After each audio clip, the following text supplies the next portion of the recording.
Dans ce nouvel épisode de Nos Vallées ont des idées, Christophe vous emmènera à la rencontre de Geneviève et de son activité de fabrication d'articles en cuir. Vous découvrirez ses actions du quotidien pour le développement durable. Direction le restaurant Le Club à la Colmiane, ensuite à la rencontre de Patricia pour découvrir comment elle participe elle aussi à la lutte contre le gaspillage. Bonjour à tous et merci de nous retrouver pour ce nouveau numéro de Nos Vallées ont des idées. Nous sommes à Roquebillière, en vallée de la Vésubie, juste derrière Nice, à 1 heure à peu près de Nice. Nous allons découvrir deux entreprises, une à Roquebillière et une à la Colmiane, sur la commune de Val-de-Blore, le restaurant de Patricia. Mais pour l'instant, nous sommes à Roquebillière pour parler d'anti-gaspi. Vous le savez, c'est la RSE qui nous intéresse, la responsabilité sociétale des entreprises. Et la RSE, ça concerne toutes les entreprises, les plus grosses, en bas de vallée, les entreprises industrielles, ou, comme ici à Roquebillière, les toutes petites boutiques qui ont une implication sur leur territoire et une démarche RSE. C'est la boutique de Geneviève qui nous intéresse aujourd'hui. Elle s'appelle Tu tailles le cuir. Suivez-moi, on va pousser la porte de sa boutique.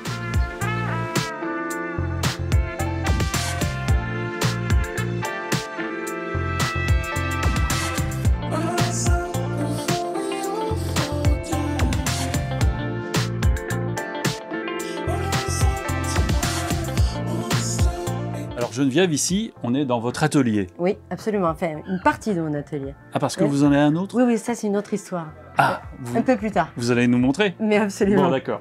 Donc c'est une partie de votre atelier Oui. où vous transformez les pots de cuir. Oui, absolument. Oui, oui, oui, je les transforme en objets. En objets. Sac, bagages, Oui, oui, porte-documents, oui. portefeuille. Oui, portefeuille, mais il y a aussi les outils, les fourreaux d'outils. J'aime bien les fourreaux des couteaux, tout ça. Ça peut être tout et n'importe quoi au niveau de la maroquinerie, sellerie. D'accord. Donc, évidemment, vous sélectionnez vos pots et vous les travaillez ici, ce qui veut dire que vous avez des chutes de cuir. Qu'est-ce que vous en faites des chutes de cuir? Alors, les chutes de cuir, c'est facile. La chute de cuir me fait créer un autre objet. Ça veut dire qu'en fonction de la chute, je peux créer un objet que je vais, j'espère, vendre. Ah d'accord. Voilà. Donc vous partez à partir de, enfin vous prenez la chute et vous imaginez quelque chose, une seconde vie pour cette chute. C'est ça, exactement. Et ça peut aller du petit porte-monnaie, dont la chute, sur le principe, ça reste petit, mais ça va jusqu'à la boucle d'oreille. Et la boucle d'oreille, ça devient tout petit, la chute. Donc si vous voulez, j'essaie d'utiliser les chutes vraiment d'une façon optimale. Pas de gaspillage sur la matière première. Absolument. Mais vos peaux, elles viennent d'où? Alors, principalement de France. Donc, pour la petite histoire, tannerie, c'est des grandes peaux, c'est vache ou veau. Et mégisserie, en France, c'est les petites peaux, agneaux, moutons, etc. Donc vous avez plutôt une démarche vers cette façon de transformer en fait le cuir, plutôt naturelle.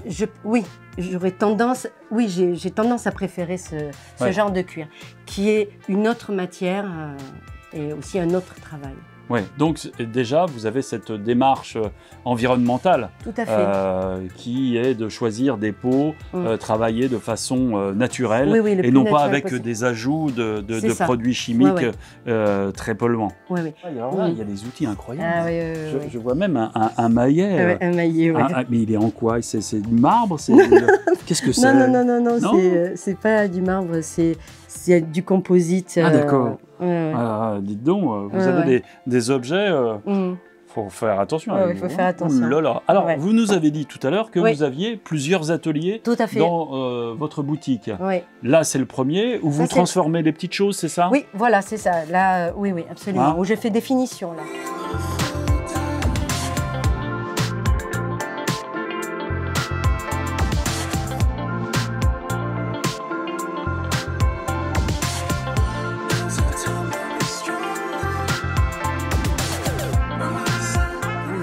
Donc et là, je suis sur de la découpe et c'est là que je travaille les grands objets que je peux découper parce que quand on ouvre une peau, bon voilà, ça tient de la place quand même. Ah oui, effectivement. Donc il me faut, vous avez vu, c'est pour ça que là-haut, c'est vraiment la finition.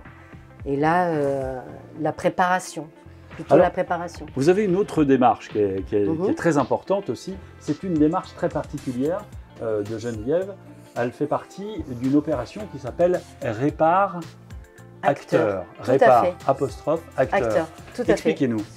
Ben, c'est facile, je me suis engagée à réparer les objets et ça devient maintenant pratiquement 50% de mon activité parce qu'il y a vraiment une mouvance qui se crée, c'est que les gens ne jettent plus et surtout le cuir parce que le cuir a une histoire.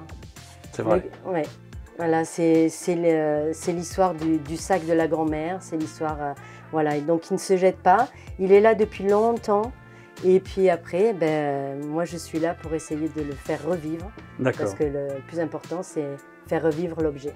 Vous avez beaucoup de démarches, ce qu'on appelle RSE. Et il y en a une autre, c'est l'imprégnation dans le territoire.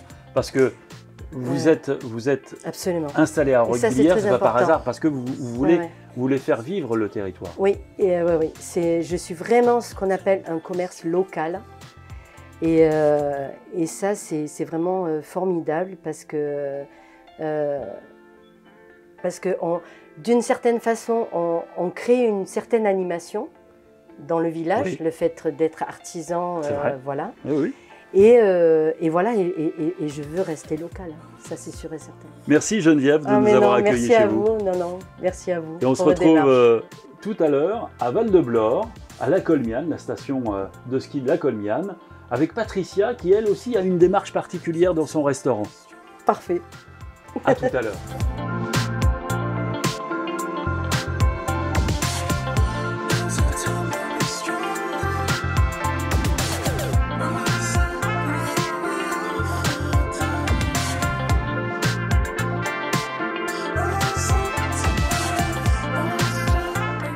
Bonjour Patricia. Bonjour Christophe. Comment allez-vous? Bah bien. Hein. Merci de nous accueillir chez vous, Bah c'est tout. au petit restaurant de la montagne. Oui. Il porte un joli nom parce que justement c'est un endroit petit, mais Tout il y a une petit. grande terrasse quand même. Voilà, c'est ce qui fait un peu sa particularité. Tout petit à l'intérieur, chaleureux, on s'y sent bien, mais aussi une grande terrasse pour profiter du beau ciel bleu qu'on a aujourd'hui par exemple. Oui, nous sommes à La Colmiane, à peu près 1h15 derrière Nice, une station de ski sur la commune de Val-de-Blore. Oui. Et vous êtes installé ici depuis combien de temps? 2008, ça 2008. fait 13 ans. 13 ans. Et 13 ans que vous faites la cuisine autrement en fait? Alors ça fait 13 ans qu'on fait de la cuisine maison et on a évolué tout doucement, petit à petit, sur vraiment une réflexion. On cultive nos légumes, on recycle tout ce que l'on peut, le maximum. On économise l'eau, il n'y a pas de chaises en plastique par exemple à l'extérieur. C'est que des matériaux nobles ou recyclables, voilà. Mais c'est plus que, c'est pas en fonction de ce qu'on fait maintenant dans tout ce qui passe dans les médias. C'est vraiment une façon de vivre particulière par chez nous et pour nous. Et ce qui est intéressant chez Patricia, c'est qu'elle va beaucoup plus loin que de vous servir un plat étudié de façon saine. Elle produit elle-même ses légumes qu'elle met en bocaux après parce que vous avez une idée, c'est d'ouvrir une boutique. Expliquez-nous. Voilà. Et bien en fait, on s'est aperçu que bien des gens qui venaient manger chez nous aimaient nos produits et notre façon de travailler.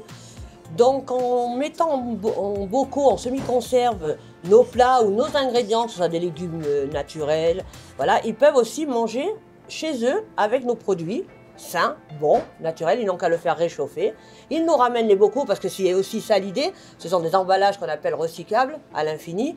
Avant, à l'époque, c'était avec la consigne, nous on fait confiance aux gens, ils nous ramènent les bocaux sans qu'on leur demande une contrepartie.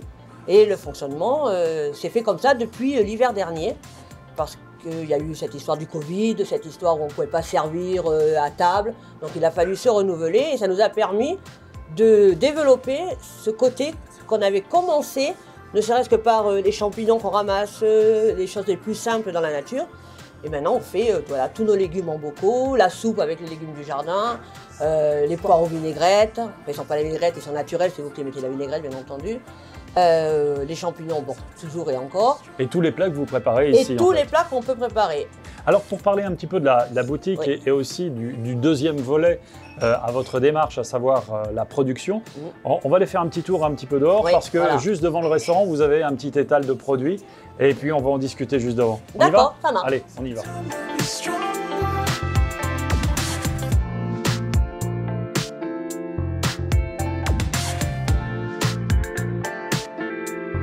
On se trouve juste à l'extérieur du restaurant. Il y a encore une autre terrasse un petit peu plus loin. Et c'est là que vous avez installé rapidement un petit étal pour montrer ce que vous allez présenter dans la boutique qui ouvre prochainement. Tout à fait, voilà. Alors la boutique, c'est le comptoir de Joséphine. Voilà. Alors pourquoi Joséphine? C'est simplement en hommage aussi à la personne de notre famille qui nous a laissé des terrains où on va pouvoir exploiter et cultiver pour pouvoir produire. C'est bien d'avoir de la mémoire. Tous ces petits ingrédients. Alors principalement, bon, on retrouve toujours les champignons, mais les oignons confits, spécialement pour la tartiflette que l'on fait, c'est excellent. Et tout était parti en fait de la soupe aux légumes du jardin. Ah, la fameuse. Voilà, c'est avec tous les légumes du jardin que nous avions, que nous faisons la soupe ici, et que nous la mettons donc en semi-conserve pour que les gens puissent la déguster chez eux tranquillement. Donc il y a tout un petit panel, les chèvres frais de la Vésubie aux herbes de Val-de-Blore, les herbes que l'on ramasse, qu'on ne cultive pas, mais qu'on va ramasser dans la montagne, hein, ça ne faut pas non plus... voilà. Et on met aussi en valeur après des produits de la région ou des personnes des alentours.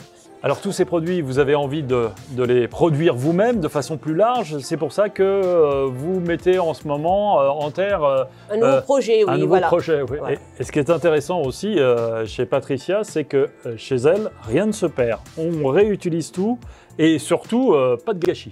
Pas de gâchis, voilà. Donc c'est un cercle vertueux que vous avez initié. Manger sainement, faire les choses sainement, ça rend heureux. Prendre du plaisir. C'est surtout ça. Voilà. Ouais, effectivement. C'est le plus essentiel. Merci Patricia merci à vous d'être venue, de votre accueil. Merci de nous avoir mis sur la bonne voie parce que ce sont de bonnes pratiques que l'on devrait avoir tous. Et parce qu'il y a aussi du compostage, on n'a pas parlé du compostage, il y a beaucoup de choses, du recyclage chez vous. Mais ce sont de bonnes pratiques vertueuses. C'est ce que l'on voulait démontrer avec cette émission. Et c'est vrai que dans nos vallées, on a des idées. On se retrouve très prochainement avec d'autres entrepreneurs de nos vallées qui eux aussi ont de bonnes idées.